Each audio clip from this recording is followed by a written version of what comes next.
des millions de salariés pourraient perdre un jour de repos pour sauver les EHPAD. En 2025, le paysage économique et social de la France pourrait connaître des bouleversements significatifs avec l'annonce récente d'une réforme controversée.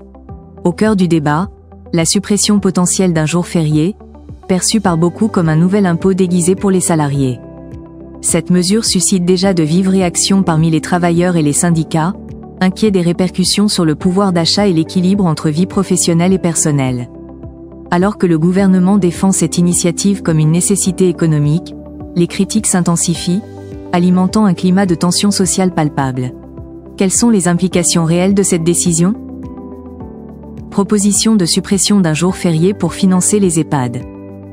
Face à la crise profonde des EHPAD, le Sénat envisage de supprimer un jour férié afin de générer des fonds supplémentaires pour soutenir le secteur médico-social.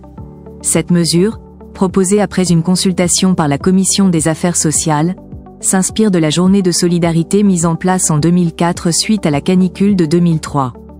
L'objectif est de répondre aux difficultés financières croissantes des EHPAD, mais la proposition soulève des interrogations.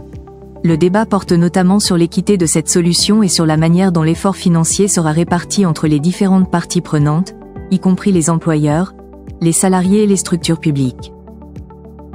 Impact financier et implication de la mesure. La suppression d'un jour férié pourrait générer 2,4 milliards d'euros, destinés à améliorer les conditions dans ces établissements en difficulté. En plus de cette contribution salariale, certains retraités et allocataires seraient également sollicités, avec une estimation de 900 millions d'euros supplémentaires. Cependant, cette proposition suscite des interrogations sur l'équité de l'effort demandé. En effet, elle repose majoritairement sur les salariés, tandis que d'autres sources potentielles de financement, comme le patrimoine immobilier, ne sont pas prises en compte, laissant planer des doutes sur la justice de ce partage financier. Réactions et critiques face à la proposition. Au Sénat, la proposition de supprimer un jour férié pour financer les EHPAD divise. Certains sénateurs estiment que cette mesure pèse trop lourdement sur les salariés, alors que d'autres sources de financement pourraient être explorées. La sénatrice écologiste Anne Swiris critique notamment l'absence de contribution des revenus du patrimoine immobilier, souvent épargnés dans ces discussions.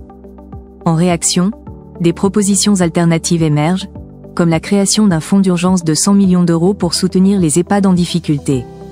L'objectif est de trouver des solutions plus équitables en diversifiant les financements et en répartissant la charge entre différents acteurs économiques, plutôt que de tout faire reposer sur les salariés.